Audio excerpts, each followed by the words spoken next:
Le Cid de Corneille, édition de Jean Soroy. Acte 1, intégrale. Scène première. Don Arias, le comte. Le comte. Je l'avoue entre nous que je lui file à fond. Je le sens un peu chaud et le bras un peu prompt. Mais puisque c'en est fait, le coup est sans remède. Don Arias. Qu'aux volontés du roi, ce grand courage cède. Il y prend grande part, et son cœur irrité agira contre vous la pleine autorité. Aussi vous n'avez point de valable défense, le rang de l'offensé, la grandeur de l'offense, demande les devoirs et les submissions, qui passent les communs de satisfaction. Le comte. Qu'il prenne donc ma vie, allez en sa puissance. Don Arias. Un peu moins de transport et plus d'obéissance. D'un prince qui vous aime, apaisez le courroux. Il a dit, je le veux, désobéissez-vous. Le comte. Monsieur, vous conservez ma gloire et mon estime. Désobéir un peu n'est pas un si grand crime. Et quelque grand qu'il fût, mes services présents, pour le faire abolir, sont plus que suffisants. Don Arias. Quoi qu'on fasse d'illustre et de considérable, jamais à son sujet un roi n'est redevable. Vous vous flattez beaucoup et vous devez savoir que si sert bien son roi, ne fait que son devoir. Vous perdrez, monsieur, sur cette confiance. Le comte. Je ne vous en croirai qu'après l'expérience. Don Arias. Vous devez redouter la puissance d'un roi. Le comte. Un jour seul ne perd pas un homme tel que moi. Que toute sa grandeur s'arme pour mon supplice, tout l'État périra plutôt que je périsse. Don Arias. Quoi? Vous craignez si peu le pouvoir souverain? Le comte. D'un sceptre qui sans moi tomberait de sa main? Il y a trop d'intérêt lui-même en ma personne, et ma tête en tombant ferait choyer sa couronne. Don Arias. Souffrez que la raison remette vos esprits. Prenez un bon conseil. Le comte. Le conseil en est pris. Don Arias. Que lui dirai-je enfin? Je lui dois rendre compte. Le comte. Que je ne puis du tout consentir à ma honte. Don Arias. Mais songez que le roi veut être absolu. Le comte. Le sort en est jeté, monsieur, n'en parlons plus. Don Arias. Adieu, donc, puisqu'en vain je tâche à vous résoudre, tout couvert de laurier, craignez encore la foudre. Le comte. Je l'attendrai sans peur. Don Arias. Mais non, pas sans effet. Le comte. Nous verrons donc par là Don Diego satisfait. Don Arias rentre. Je m'étonne fort peu des menaces pareilles. Dans les plus grands périls, je fais plus de merveilles. Et quand l'honneur y va, les plus cruels trépassent, présentés à mes yeux, mais branleraient pas. Acte 2, scène 2. Le comte, Don Roderick. Don Roderick. À moi, comte, 2 mots. Le comte. Parle. Don Roderick. Ôte-moi d'un doute. Connais-tu bien Don Diego? Le comte. Oui. Don Roderick. Parlons bas, écoute. Sais-tu que ce vieillard fut le même vertu? La vaillance et l'honneur de son temps, le sais-tu? Le comte. Peut-être. Don Roderick. Cette ardeur que dans les yeux je porte, sais-tu que c'est son sang, le sais-tu? Le comte. Que m'importe, Don Roderick. À 4 pattes d'ici, je te le fais savoir. Le comte, jeune présomptueux. Don Roderick. Parle sans t'émouvoir. Je suis jeune, il est vrai, mais aux âmes bien nées. La valeur n'attend pas le nombre des années. Le comte. Mais t'attaquer à moi, qui t'a rendu si vain, toi qui n'as jamais vu les armes à la main. Don Roderick. Mais pareil de fois, je ne font point connaître, et pour leurs coups d'essai veulent des coups de maître. Le comte. Sais-tu bien qui je suis? Don Roderick. Oui, tout autre que moi. Un seul bruit de ton nom pourrait trembler d'effroi. 1000 et 1000 lauriers dont ta tête est couverte semblent porter écrit le destin de ma perte. J'attaque en téméraire un bras toujours vainqueur, mais j'aurais trop de force, ayant assez de cœur. À qui venge son père, il n'est rien d'impossible. Ton bras est invaincu, mais non pas invincible. Le comte. Ce grand cœur qui paraît au discours que du tien, par tes jeux chaque jour, je découvrais au mien, et croyant voir en toi l'honneur de la Castille, mon âme avec plaisir te destinait ma fille. Je sais ta passion et suis ravi de voir que tous ces mouvements cèdent à ton devoir, qui n'ont point affaibli cette ardeur magnanime, que ta haute vertu répond à mon estime, et que voulant pour gendre un chevalier parfait, je ne me trompais point au choix que j'avais fait. Mais je sens que pour toi ma pitié s'intéresse. J'admire ton courage et je plains ta jeunesse. Ne cherche point à faire un coup d'essai fatal. Dispense ma valeur d'un combat inégal. Trop peu d'honneur pour moi suivrait cette victoire. À vaincre sans péril, un triomphe sans gloire. On te croirait toujours abattu sans effort, et j'aurais seulement le regret de ta mort. Don Roderick. D'une indigne pitié ton audace est suivie, qui m'ose ôter l'honneur craint de m'ôter la vie. Le comte. Retire-toi d'ici. Don Roderick. Marchons sans discourir. Le comte. Es-tu las de vivre? Don Roderick. As-tu peur de mourir? Le comte. Viens, tu fais ton devoir, et le fils dégénère, qui survit un moment à l'honneur de son père. Acte 2, scène 3. L'infante, Chimène, Léonore. L'infante. Apaise, ma Chimène, apaise ta douleur. Fais agir ta constance en ce coup de malheur.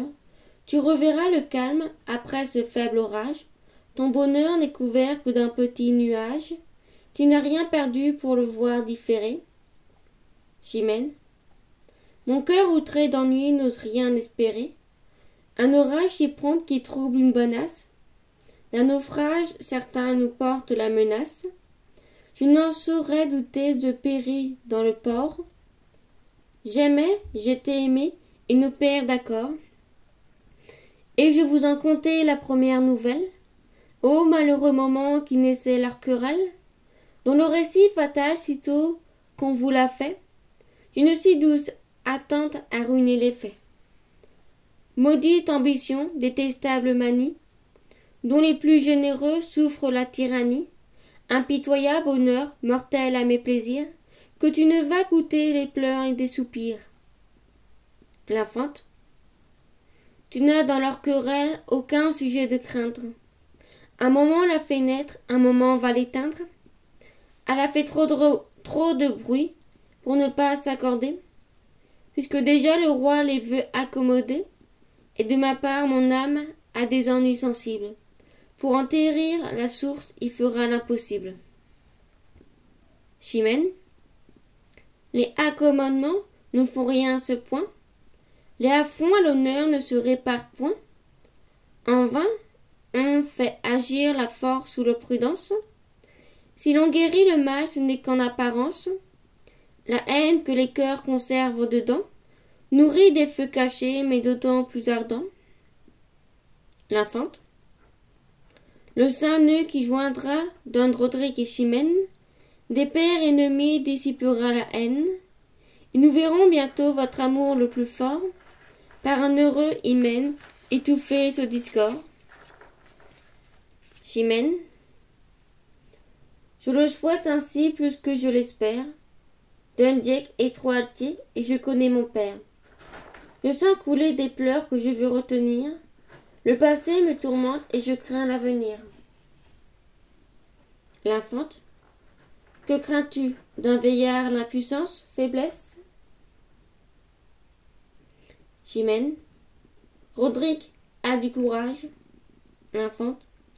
Il a trop de jeunesse. Chimène. Les hommes valeureux le sont du premier coup. L'infante. Tu ne dois pas pourtant le redouter. Beaucoup, il est trop amoureux pour te vouloir déplaire. Et deux mots de ta bouche arrêtent sa colère. Chimène. S'il ne m'obéit point, quel comble à mon ennui? Et s'il peut m'obéir, que dira-t-on de lui? S'offrir un tel affront étant né gentilhomme? Acte 2. Soit s'il cède ou réside au feu qui lui consonne, mon esprit ne peut qu'être ou honteux et confus, de son trop de respect ou d'injuste refus. L'infante. Chimène est généreuse, et quoique intéressée, elle ne peut souffrir une lâche pensée. Mais si jusqu'au jour de l'accommodement, je fais mon prisonnier de ce parfait amant, et que j'empêche ainsi l'effet de son courage, ton esprit amoureux n'aura-t-il point d'ouvrage? Chimène. Ah, madame, en ce cas je n'ai plus de soucis. Acte 2. Scène 4. L'infante, Chimène, Léonore, la page. L'infante. Page. Cherchez Rodrigue et l'amenez ici. La page. Le comte de Gormas et lui. Chimène. Mon Dieu, je tremble. L'infante. Parlez. La page. De ce palais, ils sont sortis ensemble. Chimène. Seul. La page. Seul, et qui semblait tout bas se quereller. Chimène. Sans doute ils sont aux mains. Il n'en faut plus parler. Madame, pardonnez à cette promptitude. Acte 2, scène 5. L'infante, Léonore. L'infante. Hélas, que dans l'esprit je sens l'inquiétude. Je pleure ses malheurs, son amant me ravit.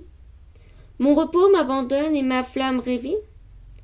Ce qui va séparer Rodrigue de Chimène, avec mon espoir fait renaître ma peine, et leur division que je vois regret, dans mon esprit charmé jette un plaisir secret.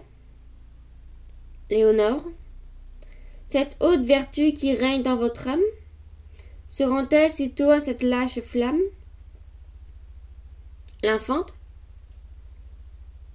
Ne la nomme point lâche à présent que chez moi, pompeuse et triomphante, elle me fait la loi. Porte-lui du respect puisqu'elle m'est si chère. Ma vertu la combat, mais malgré moi j'espère que d'un si fol espoir mon cœur mal défendu vole après un amant que Chimène a perdu. Léonore.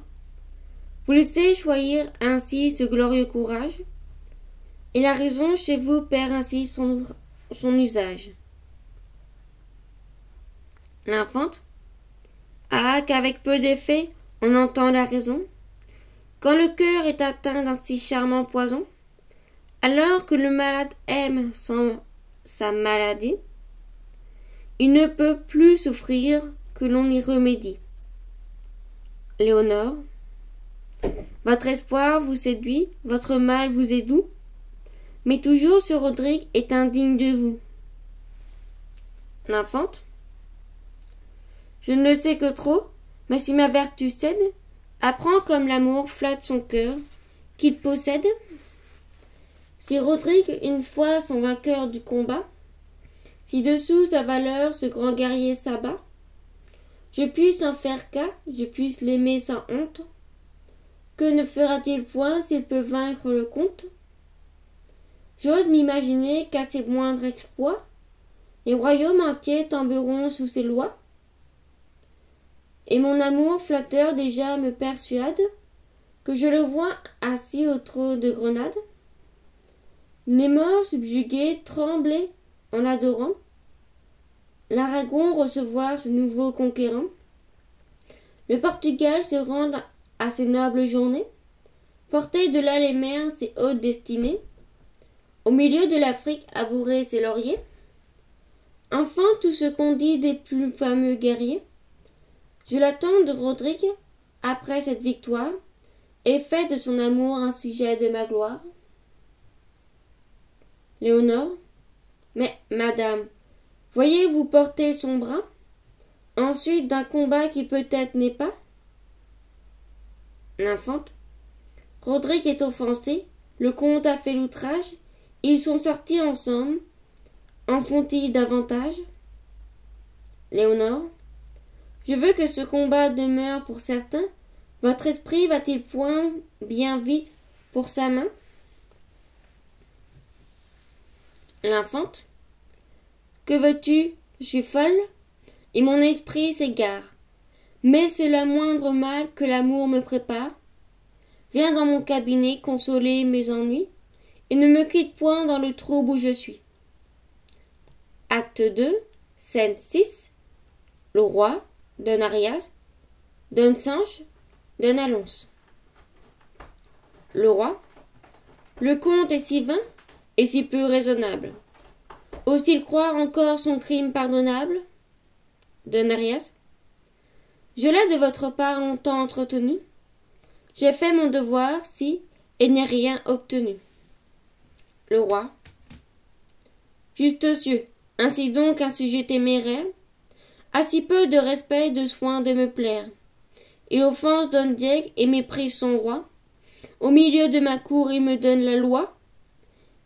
Qu'il soit brave guerrier, qu'il soit grand capitaine, je lui rabattrai bien cette humeur si hontaine.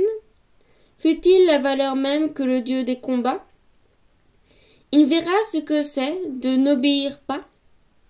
Je sais trop comme il faut compter son insolence. Je l'ai voulu d'abord traiter sans violence, mais puisqu'il en abuse, allez dès aujourd'hui, soit qu'il réside ou non, vous assurez de lui. Don Alonso rentre. Don Sanche. Peut-être un peu de temps le rendrait moins rebelle. On l'a pris tout bâillant encore de sa querelle. Sire, dans la chaleur d'un premier mouvement, un cœur si généreux se rend malaisément. On voit bien qu'on a tort, mais une âme si haute n'est pas si peu réduite à confesser sa faute.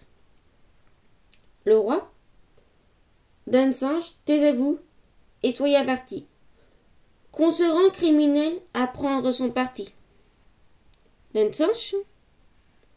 J'obéis et me tais, mais de grâce encore, sire, 2 mots en sa défense. Le roi. Et que pourriez-vous dire? Don Sanche. Qu'une âme accoutumée aux grandes actions ne se peut apaiser à des submissions. Elle n'en conçoit point qui s'explique sans honte. Et c'est contre ce mot qui résistait le comte. Il trouve en son devoir un peu trop de rigueur, et vous obéirez s'il avait moins de cœur. Commandez que son bras nourri dans les alarmes répare cette injure à la pointe des armes. Il satisfera, sire, et vienne qui voudra. Attentat qu'il ait su, voici qui répondra. Le roi. Vous perdrez le respect, mais je pardonne à l'âge, et j'estime l'ardeur à un jeune courage. Le roi, dans sa prudence, est de meilleurs objets, et meilleur ménager d'un sang et de ses sujets. Je veille pour les miens, mes soucis les conservent, comme le chef a soin des membres qui le servent. Ainsi votre raison n'est pas raison pour moi. Vous parlez en soldat, je dois agir en roi. Et quoi qu'il faille dire, et quoi qu'il faille croire, le comte à m'obéir ne peut perdre sa gloire. D'ailleurs l'affront me touche, il a perdu d'honneur, celui que de mon fils j'ai fait le gouverneur. Et par ce trait hardi d'une insolence extrême, il s'est pris à mon choix, et s'est pris à moi-même. C'est moi qu'il satisfait en réparant ce tort. Ne parlons plus, au reste on nous menace fort. Si un ami un avis reçoit, je crains une surprise. De Narias. Les morts contre vous font-ils quelque entreprise? J'ose-t-il préparer à des efforts nouveaux? Le roi.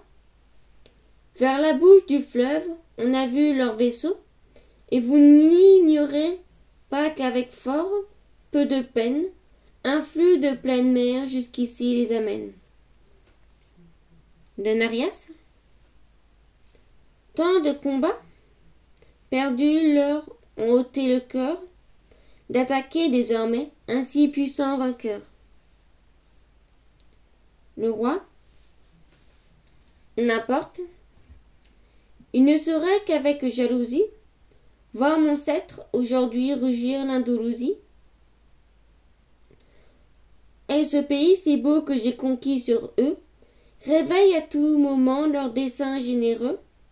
C'est l'unique raison qui m'a fait sans Séville placer depuis 10 ans le trône de Castille, pour les voir de plus près d'un autre plus prompt, renverser aussitôt ceux qui l'entreprendront. De Narias. Sire, il est trop appris aux dépens de leur tête. Combien votre présence assure votre conquête? Vous n'avez rien à craindre? Le roi. Et rien à négliger. Le trop de confiance attire le danger. Et le même ennemi que l'on vient de détruire, s'il sait prendre son temps, est capable de nuire. De Nalens revient. Toutefois, j'aurais tort de jeter dans les cœurs, la vie étant mal sûre de panique terreur, l'effroi qui produirait cette alarme inutile, dans la nuit qui survient troublerait trop la ville, puisqu'on fait bonne garde au mur et sur le port, il suffit pour ce soir. De Nalens. Sire, le comte est mort. Don Diego, par son fils, a vengé son offense. Le roi. Dès que j'ai su l'affront, j'ai prévu la vengeance, et j'ai voulu dès lors prévenir son malheur. De Nalens. Chimène à vos genoux apporte sa douleur. Elle vient tout en pleurs vous demander justice. Le roi. Bien qu'à ses déplaisirs mon âme compassisse, ce que le comte a fait semble avoir mérité, ce juste châtiment de sa tépérité, quelque juste pourtant que puisse être sa peine. Je ne puis sans regret perdre un tel capitaine. Après un long service à mon état rendu, après son rang pour moi 1000 fois répandu, à quel sentiment que son orgueil m'oblige? Sa perte m'affaiblit, son trépasse m'afflige. Acte 2, scène 7. Le roi, Don Diego, Chimène, Don Sanche, Don Arias, Don Alonso. Chimène.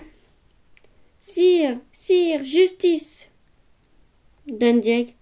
Ah, sire, écoutez-nous. Chimène. Je me jette à vos pieds. Don Diego. J'embrasse vos genoux. Chimène. Je demande justice. Don Diego. Entendez ma défense. Chimène. Vengez-moi d'une mort. Don Diego. qui punit l'insolence. Chimène, Roderick, sire d'Andiek, a fait un coup d'homme de bien. Chimène, il a tué mon père. Dandieg, il a vengé le sien. Chimène, au sang de ses sujets, un roi doit la justice. Dandieg, une vengeance juste et sans peur de supplice. Le roi, levez-vous l'un et l'autre et parlez à loisir. Chimène, je prends part à votre déplaisir. D'une égale douleur, je sens mon âme atteinte. Vous parlerez après, ne troublez pas sa plainte. Chimène, sire, mon père est mort, mes yeux ont vu son sang couler à gros bâillons de son généreux flanc. Ce sang qui tant de fois garantit vos murailles, ce sang qui tant de fois vous gagna des batailles, ce sang qui tout sorti fume encore de courroux, se voit répandu pour d'autres que pour vous, qu'au milieu des hasards nous est versée la guerre. Roderick, à votre cour, vient d'en couvrir la terre, et pour son coup d'essai, son indigne attentat, d'un si ferme soutien a privé votre état. De vos meilleurs soldats abattu l'assurance, et de vos ennemis relevé l'espérance. J'arrivai sur le lieu sans force et sans couleur. Je le trouvai sans vie. Excusez ma douleur. Si la voix me manque, et ce récit funeste, mes pleurs et mes soupirs vous diront mieux le reste. Le roi, prends courage, ma fille, et sache qu'aujourd'hui, ton roi te veut servir de père au lieu de lui. Chimène, sire, de trop d'honneur, ma misère est suivie.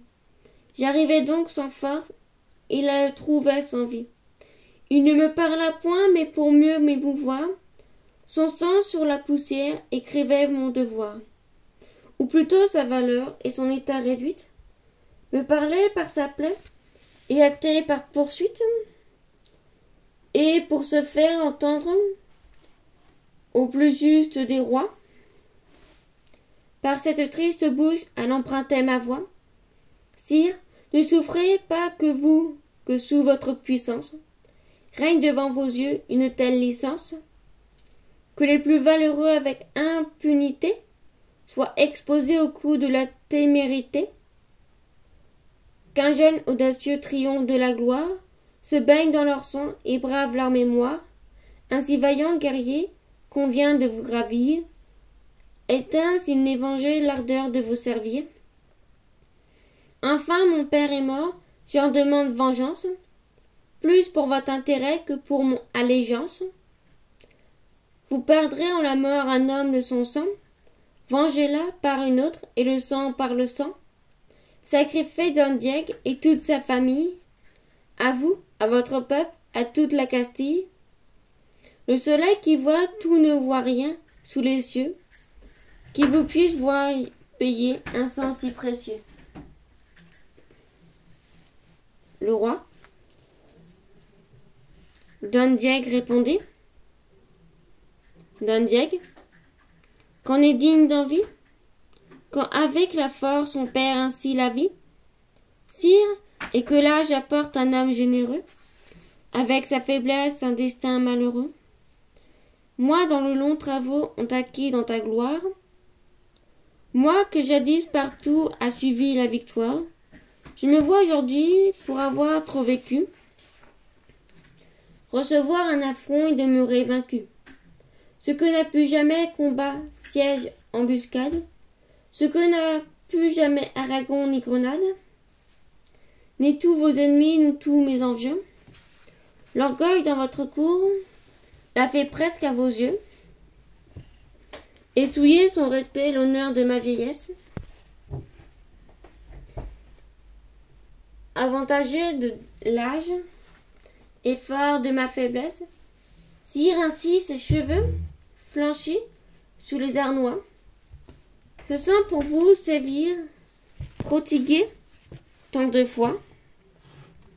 Ce bras jadis l'effroi d'une armée ennemie, descendez au tombeau tous chargés d'infamie.